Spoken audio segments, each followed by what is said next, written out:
There's a bit of a theme in 2026 where I'm confessing to things that I'm purchasing that I probably shouldn't be. As you know, I was not born with these perfectly straight gnashers. I had a lot of help from Invisalign. Got some rather manky looking retainers that were gonna like shock horror you, so blink for the next 2 seconds if this is going to freak you out.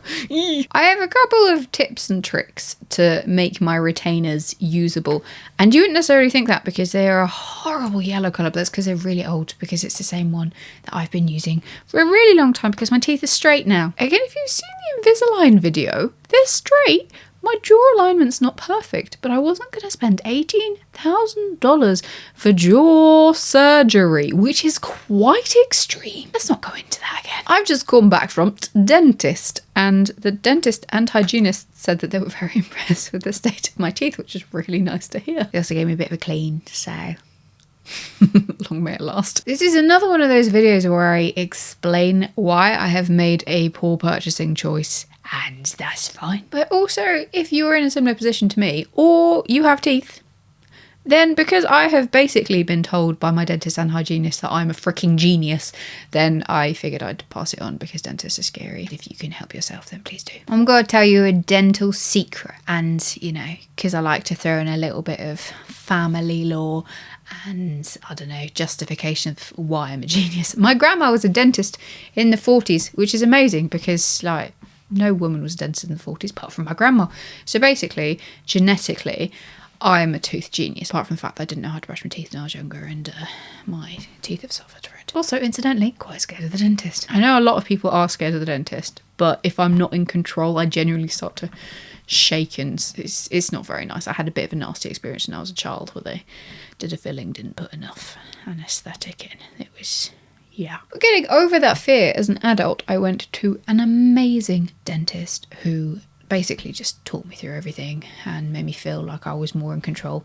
So would highly recommend doing that. Whatever you need to do to make yourself feel comfortable, just do it, because it's not worth the gum disease. Gum disease can lead to an increased risk of heart disease, and the #1 killer in a lot of Western countries is heart disease. So you really want to make sure you're looking after your teeth. I got the Invisalign partly for vanity reasons and partly because I had some crooked teeth that were getting worse as I got older. I just went, you know what? Adult braces. What they do with Invisalign is they can shave bits off your teeth, so they're affecting your enamel. It is not amazing for them. You also have to make sure that your teeth are very clean because you're wearing the plastic retainers all the time, so all the dirt is there. But key point was when I went to this amazing dentist that helped me overcome my fear of going to the dentist, I went to an amazing hygienist as well as part of the whole dental practice, and they were really, really good at teaching you how to brush your teeth. It is pretty straightforward. They recommend an electric toothbrush, and they also recommend flossing or interdental brushes. I tend to jump into things with both feet. My dental routine, which has done me very, very well through the entirety of Invisalign and basically my adult life since I went to that dentist, is as follows. Number 1, finish eating 30 minutes before you start brushing your teeth. Reason for that, in very basic, possibly incorrect science, is that when you eat, your saliva releases enzymes and it makes your teeth a little bit softer. So if you then brush your teeth as you've just eaten, especially if you've eaten some acidic foods, then you can be wearing away your enamel, and that's kind of counterintuitive. Because I was so scared of cavities and like potential of root canal, my dentist prescribed me 5,000 ppm, parts per million, toothpaste. And I'd been on that for basically the entire time after that. It's a prescription until I fell pregnant, because that is too high for a pregnancy. And I had to switch to like normal toothpaste, which I think is like 1,250 ppm. And I was so scared, especially with the Invisalign stuff. I would just get loads of cavities because my teeth are used to it. But it's been fine. Thankfully, touch wood, it's been fine. I will probably beg to go back on the prescription stuff afterwards because I'm so freaking scared of the machines and I can't cope with it. But it isn't any better for me than the 1,250 stuff. The next thing I do, and it takes a long time, and it was a skill that I learned on a holiday, was I floss. So you get a bit of floss and you scrape up and down your teeth and you get quite into your gum line. And yes, it hurts to start with. Yes, you bleed to start with. And when the hygienist does it, my God, they really go for it. They're like intense. You do need to work your way up to it. If your gums are not dealing with that, then it means that you've got some inflammation. Once they are used to it, that does not affect them. It's one of those weird things where you hurt yourself to make yourself better. It's either you do it or the hygienist does it. And if in doubt, honestly, just speak to your hygienist about it. Maybe I went too hard, maybe my hygienist was too intense, but I'll tell you what, she gave me the best clean I'd ever had. Now, I maybe have a little bit of OCD because I scrape up and down 10 times on each surface. It takes a while. I am not standing in the bathroom while I'm doing it. I am lounging. I'm like, floss. Probably takes me about 20 minutes, but that's because I'm focusing on other things. It's probably not 20 minutes. It's a significant amount of time. That is probably the most overkill part of my routine. What the dentist recommends is you use interdental brushes, and the interdental brushes need to be an appropriate size for your teeth. So I use two types. I use the red and the pink. The pink are thinner. I think they're the thinnest one. The red are like the next size up. I've got multiple sizes of gaps between my teeth because of historic erosion. Teeth are different, you know, so I mostly use the red one, but I've got a couple of teeth where I have to force the pink one through. The thing that I do that is kind of the whole point of this video is, as I use the interdental brushes, I put a bit of toothpaste on it.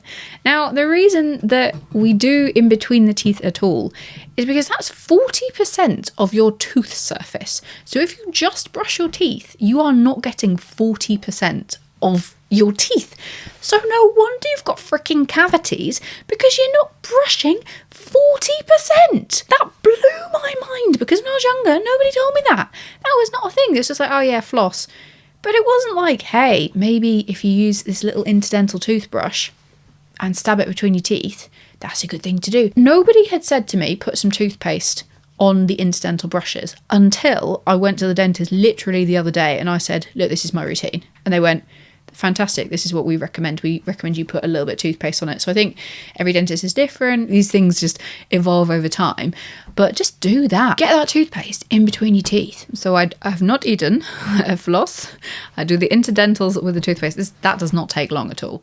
That really does not. You literally just like stab, stab, stab, stab. That's an easy win. Seriously, if you do not do the flossing, because it does take a while and you do have to teach yourself to do it, just do that. Get the 40%, get a bit of toothpaste on it, get a little bit of friction on those bits of your teeth. In terms of a win, I think that's going to be the biggest win for you. Once that is done, I then have some mouthwash, Listerine, because I've bought into the psyche of, if it's Listerine, it must be that much better. But again, all of this is because I am so freaked out about tooth hygiene. With mouthwash, if you actually look on the bottle, it says you have to be swilling for a minimum of 30 seconds. And we didn't do that for ages. Literally, I think it was maybe a few months ago that I read the bottle, because we had to switch to non-alcohol Listerine, which doesn't burn as much, so it doesn't feel like it's doing as much. It's 30 seconds, so do that. That gets your tongue and stuff, probably. And then, after all of that malarkey, we brush our teeth. I reckon I spend about to a count of 5 on each tooth. I always have to restart the timer on my toothbrush. Definitely doing it for more than 2 minutes at a time. If I had to really hone this whole thing, I would do interdental brushes with a little bit of toothpaste on each tooth twice a day, and my teeth. Probably also Listerine. That would be the most efficient process, and you'd be hitting your main items there. If you, like a hell of a lot of adults in the UK, in the West, have a fear of the dentist, do that. That is going to help you so much. Get the 40%! This video is supposed to be about HiSmile, so I'm actually going to get onto that. I buy HiSmile. I do not brush my teeth with HiSmile. Like, I do, but I don't. My teeth brushing stuff is with peppermint, Colgate, because that is the brand that my family have always used. I know other people use Sensodyne or own brand. As long as it's got the right amount of fluoride in, I think it's between 800 and 1300 ppm is the recommended usage, because you don't want to go too high. I don't know what the impact is if you go too high, but you don't want to go too high, you don't want to go too low, because the whole point of putting fluoride in is to protect your teeth, protect your enamel. So bear in mind, in hard water areas, they're adding a fair amount of fluoride to the water anyway, so you're probably at least a little bit protected. These have got fluoride content of 1100 ppm, which is apparently 0.243% W/W. So these have got a fluoride content that's well within the range. The reason I bought these in the first place, I think I got it on a deal, and I was just like, that's so naff. Why would anybody buy those? Like the plastic content? But I got a real boost from brushing my retainers with them, because it smells nice, but it does not feel like I should be brushing my teeth with something like cotton candy, sherbet. That does not feel like a toothpaste flavour.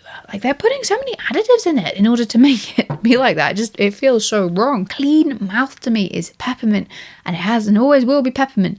But because I get a boost from brushing my retainers with these and using these as the incidental brushes, that's why I buy them. It's so silly, but also it's nice to have something to look forward to. Though I will say these last for ages because I'm only using them to physically brush my retainers and to use on the interdental brushes. So they do last forever, and then I get quite sick of the flavour by the time that I'm finished. The way that I brush these beautiful pieces of plastic, because I've got an orthodontic brush, so one that I used to actually brush my snaggle teeth with, and then just like get a bit of toothpaste and then just like shimmy it around. And then I've got a dental pod that does ultrasonic, so I do try to make sure they're as clean as possible because they're going to be on my teeth overnight and I don't want that just like festering. So yeah, my guilty pleasure is I do buy these fluoride toothpaste. I've got a cherry that I've not tried yet, sherbet, which does feel very strange. I knew I had to buy some more because I was running low and I accidentally bought the same flavour in 2 runs, but it smells really good, so hopefully I'm not going to get too sick of that one. I try to only open one at a time because it's just like stock control, isn't it? And this Miffy sweet apple toothpaste, because I do really like this apple and kiwi, though obviously I'm now sick of it because I'm almost at the end of the tube and I couldn't find this again. I figured a Miffy one wouldn't be too bad. It looks like it's an Australian brand. They are naff. They have a lot of plastic in. They've got quite a cool pumping thing. When you're almost out of it, just take the lid off and then you can get more out of it because it does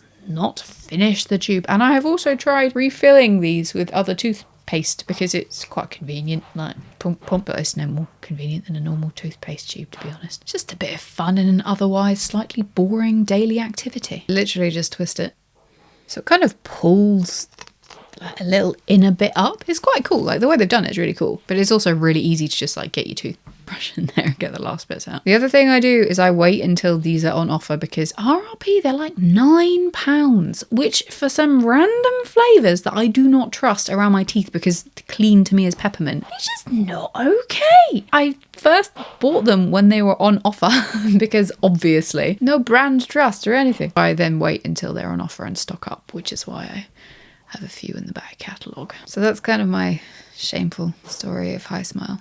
Not really that shameful because I'm just buying toothpaste, but like it just feels wasteful, you know. But the important thing to take away from this is how to brush your teeth if you don't know already, because that has seriously made my adult life a lot less crappy. Just knowing that when I go to the dentist, I'm not going to be told, oh, you've got another cavity, you need to have a root canal type thing. I've thankfully, touch wood, never had a root canal, hopefully never will, but they just gives me the heebie-jeebies. Hopefully that has helped you out. I don't really want to be adding anything to my toothbrush routine. Like it's quite extensive as it is. And it got the go-ahead from the dentist, who, by the way, said that fairy liquid was the best thing to use on retainers. But I don't know if you've looked at a washing up liquid bottle. It's got a dead fish on it. It says not suitable for marine life, and yet we're washing it down the drain. So that's not something that I necessarily want to incorporate into my Invisalign cleaning routine, especially when I'm growing a baby. It just feels very, very wrong. Brushing them with the toothpaste and the ultrasonic cleaner is doing enough. Anyway, have a lovely week. See you next time. Hope that's helped. Bye.